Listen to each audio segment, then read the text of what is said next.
Assalamualaikum warahmatullahi wabarakatuh. Waalaikumsalam. Masih membahas tentang hari raya, Prof. Imam.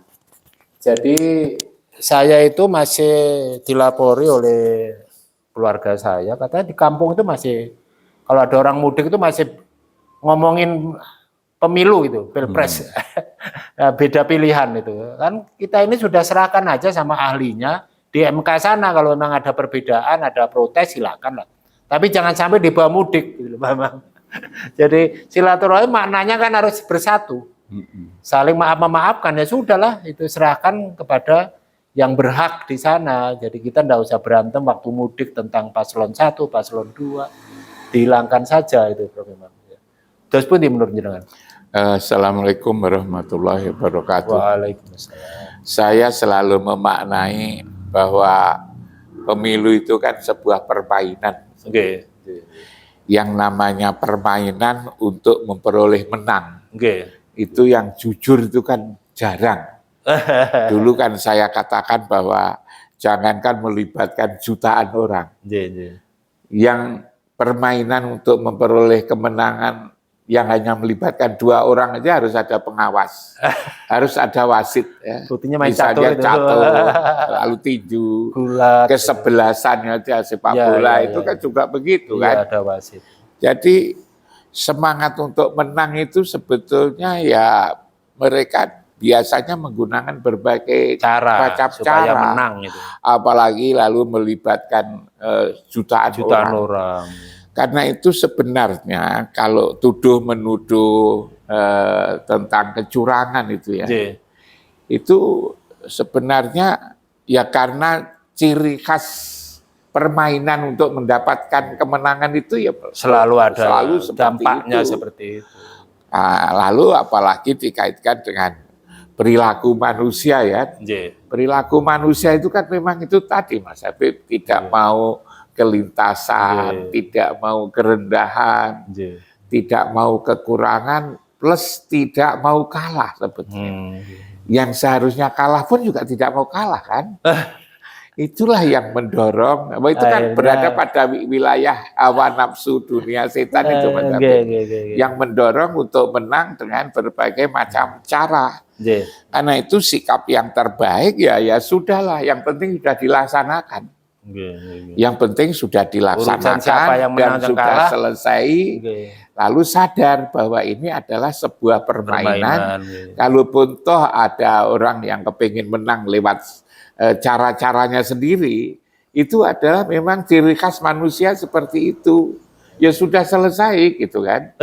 Nah, jangan diperpanjang sampai 5 tahun. Apalagi sekarang pemerintah kan sudah memberikan saluran yang begitu bagus kan. Sudah ada MK. Sudah ada MK yang diadili yaitu terbuka. Disiarkan lewat berbagai media sosial gitu kan. Hanya memang juga hendaknya yang menyiarkan itu seimbang gitu kan. Sebab seringkali juga beda gitu kan. Ya, kalau misalnya yang menyiarkan itu grupnya, maka seolah-olah dia menang. Tapi kalau yang kalah juga begitu. Jadi gimana lah ada usaha semua pihak untuk menjadikan bangsa ini semakin tenang. Itu semakin damai gitu kan. Karena pengaruhnya terhadap ekonomi luar biasa, Pak. Iya.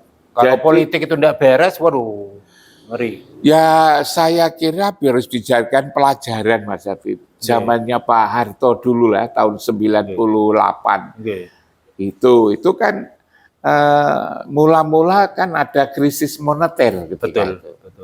Lalu berbagai negara dengan krisis moneter itu lalu saling sangga menyangga, saling bantu-membantu untuk menyelesaikan krisis moneter itu.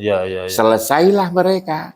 Lah di Indonesia ini waktu itu krisis moneter dijadikan sebagai alasan untuk menjadi krisis politik Pak Harto, sehingga lalu menjatuhkan Pak Harto. Akhirnya krisis moneter menjadi krisis ditambah politik dengan krisis politik, ya sudah hancur. Akhirnya kerugiannya luar biasa. Walaupun termasuk kerugian nyawa loh. Ya, walaupun lalu mereka pada bersyukur bisa melakukan reformasi. Tapi reformasi pun juga tidak bisa menyelesaikan masalah kan. Reformasi kan juga tidak bisa tidak menyelesaikan masalah. Mestinya sekarang setelah reformasi jauh lebih enak dibandingkan dulu. Seharusnya kan, ya. Tapi ternyata kan masyarakat kan juga bilang zaman Pak Harto lebih baik. Berarti kalau begitu sebenarnya kehidupan ini tidak tergantung kepada kita, tapi juga tergantung kepada yang ngatur kehidupan dunia ini. Jadi ada faktor-faktor keagamaan sebetulnya, religius itu aspek-aspek yang perlu ya dipertimbangkan. Iya, yang seperti itu. Karena itu maka sebenarnya hidup ini ya kita harus damai lah, harus mumpung ini momentumnya tepat itu hari raya seperti ini. Jangan sampai hari raya yang semestinya sakral untuk begini, menyatukan hubungan tali silaturahim malah menjadi api pembakar. Jangan sampai yang itu terjadi gitu kan. Nah, sehingga lalu ke silaturahmi itu membuahkan persaudaraan, kasih sayang. Jangan sampai lalu malah menyebabkan api-api yang bisa membakar keadaan di mana saja, itu yang tidak dipulihkan, itu menurut hemat saya itu, Mas Habib. Jadi tepat momentumnya. Ya, jadi kalau sekarang tadi bicara tentang setelah pemilu ya, bagaimana hendaknya justru memadamkan api yang mengganggu kehidupan, ketentraman kehidupan masyarakat. Yang kedua saya mengatakan bahwa ya sudahlah, selesai. Siapapun yang menang gitu kan. Nah, tapi kalau misalnya di situ ada hal-hal yang dirasa kekurangan, biar diselesaikan di MK, diselesaikan di situ. Jangan dibawa keluar. Jangan orang kampung lalu ikut-ikut menyelesaikan persoalan politik. Jangan sampai orang kampung merasa yang punya sudah tenang hidupnya, kemenangan untuk menyelesaikan persoalan politik ini. Ini yang menurut hemat saya perlu menjadi perhatian gitu. Ya. Jangan sampai mudik bawa masalah. Iya, jadi suasana ingin menang gitu kan, menghindari kekalahan itu ya diselesaikan ketika pemilu itu. Sudah selesai, sudah dihitung. Lalu kalau ada hal-hal yang dianggap kesalahan itu yang tadi terstruktur, masif, maka diselesaikan oleh MK ini sudah bagus menurut hemat saya. Biar terbuka ya. Iya, sudah terbuka. Jadi kalau kita ingin menyalahkan orang lain, kapan saja itu malah justru melahirkan kehidupan yang masalah baru. Ayolah kita juga melihat diri kita masing-masing. Kita ini kan yang justru disuruh untuk melihat itu kan melihat diri kita. Yang dulu saya katakan ikra kitabaka, bacalah dirimu gitu. Jangan kafa binafsikal yaum, cukup orang lain untuk menghitungnya gitu kan.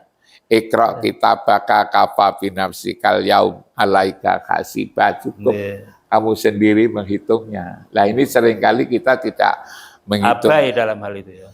Menghitung diri sendiri tapi menghitung orang lain. Menghitung orang lain itu selalu salah. Karena penglihatannya kurang, karena alat untuk melihat itu juga kurang, tidak cukup. Tidak cukup pintar. Saya kira itu Mas Habib. Nggih, matur nuwun sangat Prof. Mudah-mudahan pemudik-pemudik itu jangan bawa masalah ke kampung-kampung ya.